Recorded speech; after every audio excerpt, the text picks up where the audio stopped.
മലയാളത്തിലെ മികച്ച നടിമാരിൽ ഒരാളാണ് മീര ജാസ്മിൻ. കരിയറിന്റെ തുടക്കത്തിൽ തന്നെ ലോഹിദാസ്, കമൽ, സത്യൻ അന്തിക്കാട് തുടങ്ങിയ മികച്ച സംവിധായകർക്കൊപ്പം സിനിമ ചെയ്യാൻ മീരയ്ക്ക് സാധിച്ചിട്ടുണ്ട്. അഭിനയത്തിലൂടെ ദേശീയ സംസ്ഥാന പുരസ്കാരങ്ങളടക്കം കരസ്ഥമാക്കിയ താരം പിന്നീട് തന്റെ സിനിമാ കരിയറിൽ ഒരു ഇടവേള എടുത്തിരുന്നു. ശേഷം സത്യൻ അന്തിക്കാട് സംവിധാനം ചെയ്ത മകൾ എന്ന ചിത്രത്തിലൂടെയാണ് താരം തിരിച്ചുവരവ് നടത്തിയത്. ഇപ്പോൾ വീണ്ടും മലയാള സിനിമയിൽ സജീവമാണ്. ജീവിതത്തിൽ ചില സമയങ്ങളിൽ മൗനം വേണമെന്ന് പറയുകയാണ് മീര ജാസ്മിൻ. ഇപ്പോൾ തന്റെ ജീവിതം പൂർണ്ണമായും സ്വന്തം നിയന്ത്രണത്തിലാണെന്നും അത് വളരെ പ്രാധാന്യമാണെന്നും മീര പറയുന്നു. മകൾ എന്ന സിനിമയിൽ അഭിനയിക്കുമ്പോഴാണ് ഇൻസ്റ്റാഗ്രാമിൽ അക്കൗണ്ട് തുടങ്ങിയതെന്നും മീര പറഞ്ഞു. മാതൃഭൂമി ഗ്രഹലക്ഷ്മി മാഗസിനോട് സംസാരിക്കുകയായിരുന്നു മീര ജാസ്മിൻ.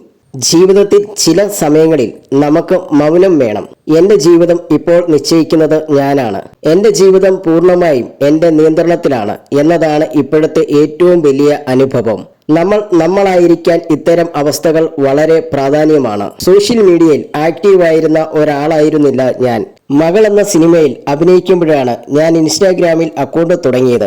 ഇപ്പോൾ അതിലൂടെ പ്രേക്ഷകരുടെ സ്നേഹം ഇൻസ്റ്റാളായി കിട്ടുന്നു എന്നു കരുതി അതുമാത്രമാണ് എനിക്കുള്ള സന്തോഷത്തിന്റെ വഴി എന്ന് അർത്ഥമില്ല. ചില നേരത്ത് മൗനം, അതിനുശേഷം ചില നേരത്ത് സംസാരമൊക്കെ ജീവിതത്തിന്റെ അർത്ഥങ്ങളിൽ നിശ്ചയിക്കപ്പെടുന്ന പ്രധാനപ്പെട്ട കാര്യങ്ങൾ തന്നെയാണ്, മീര ജാസ്മിൻ പറയുന്നു.